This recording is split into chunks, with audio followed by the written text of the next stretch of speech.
Goodwill brings to you the highlights of Union Budget 2023 for energy sector. The central government on Wednesday allocated 10,222 crore rupees to the Ministry of New and Renewable Energy as part of the Union Budget 2023. In the last budget, the centre had allocated 6,900 crore rupees to the ministry, and in the one before that it allocated 5,753 crore rupees for the same. As we can see on the right side, in terms of percentage, the government has invested highest allocation percent in the current financial year. Closer home, in the past year, quite a few ministers across the government have spoken about going green in their respective portfolios, whether it is Petroleum Minister Hardeep Singh Puri talking about India's plans to manufacture and export green hydrogen, or the Civil Aviation Minister Jyotiraditya Scindia talking about the ministry's plans to continue making airports green as well as exploring sustainable aviation fuel for aircraft. Talking about the green hydrogen mission, we can see the graph which depicts the installed capacity for renewables, with solar power leading with 59.34 gigawatts, and waste-to-energy with the least capacity of 0.47 gigawatts. We shall talk about solar power energy in detail in the next segments. With an outlay of 19,700 crore rupees, an annual production target of 5 million metric tons by 2030 for the National Green Hydrogen Mission, Sitharaman emphasized on the importance of green mobility to enable the transition to low carbon intensity, lessen reliance on fossil fuel imports, and encourage hydrogen fuel-powered mobility.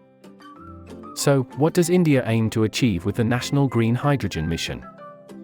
The mission states that India will develop green hydrogen production capacity of at least 5 million tons per annum with an associated renewable energy capacity addition of about 125 gigawatts in the country by 2030. This will entail over 8 lakh crore of total investments and is expected to generate 6 lakh jobs.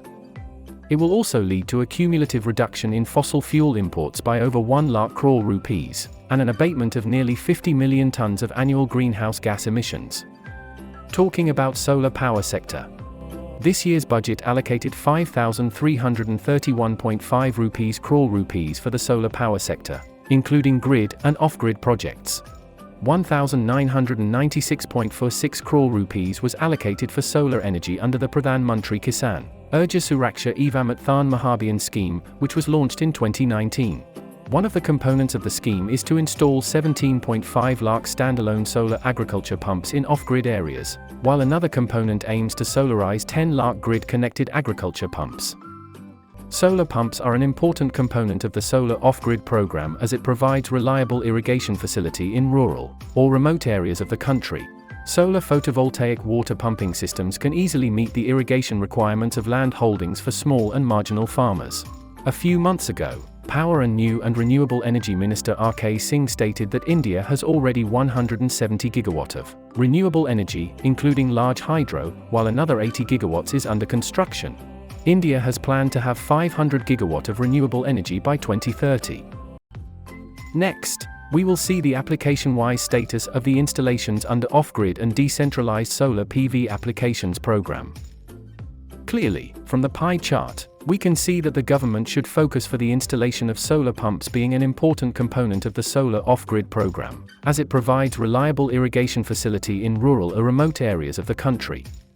Next, we have year-wise achievement of grid-connected solar power project as on the 30th of November 2022. In the chart, we can see in the year 2021 to 2022, we have the highest capacity added, which is 13,911.18 megawatt. As the solar projects of capacity of 61.97 gigawatt had been commissioned in the country. The capacity of 61.97 gigawatt includes 52 gigawatt from ground-mounted solar projects, 7.82 gigawatt from rooftop solar projects, and 2.09 gigawatt from off-grid solar projects. Next, we shall see the highlights of the green bond market. While the finance minister emphasized a lot on the government's intent to enable India's transition to cleaner sources of energy, the budget itself has not set any target for the amount of green bonds that will be issued in the financial year starting April 2024. Last week, the government sold its first sovereign green bonds worth 8,000 crore rupees at yields below comparable government bonds.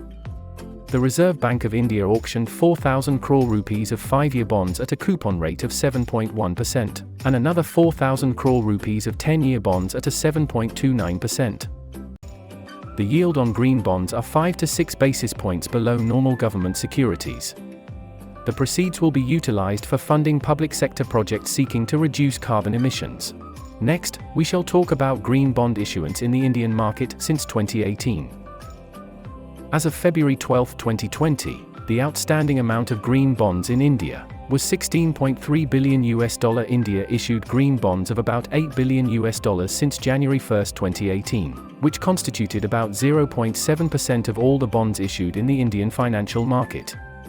Although the value of green bonds issued in India since 2018 constituted a very small portion of the total bond issuance, India maintained a favorable position compared to several advanced and emerging economies. By the global demographical map, we can see that green finance in India is still at the nascent stage. Extending the topic further about the issuance of green bond by the companies. Most of the green bonds issued since 2015 had maturities of 5 years or above, but less than 10 years. However, some issuers such as Yes Bank Limited, Indian Railway Finance Corporation Limited, Power Finance Corporation Limited, Rural Electrification Corporation Limited, Adani Renewable Energy Limited, and IRDA Limited have issued green bonds with the maturity of 10 or more years. If you found this video helpful, please like and subscribe to the channel and leave a positive comment to let YouTube know you found this video informative. You can contact us from the details mentioned on the screen via a call, WhatsApp, or email.